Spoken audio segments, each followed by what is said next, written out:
Bismillah. Mheshimiwa Gavana, hili swali lenda kwa wanachangamwe wote. Kwanza, kutoka kwa Mheshimiwa Omar Mwinyi ofisini mpaka kwa fire ni 10 steps. Kama kuna kijana yafanya fire, enua mkono. Kutoka kwa ofisi ya Omar Mwinyi mpaka Kengen ni shilingi 20. Kama kuna kijana yafanya Kengen, enua mkono. Kutoka ofisi ya Omar Mwinyi mpaka poti ni 20 bob. Kama kuna kijana hapa yafanya poti, enua mkono. Kutoka kwa Omar Mwinyi ofisini mpaka airport ni 30 bob na matatu. Kama kuna kijana yafanya hata usafi airport, enua mkono.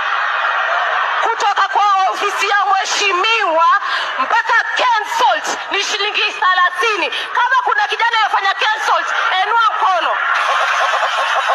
Kutoka kwa ofisi ya Omar Mwinyi, pale ofisini, kutoka hapo mpaka Makadara hospitali ndogo ni bure ama wana na shilingi ama 50. Kama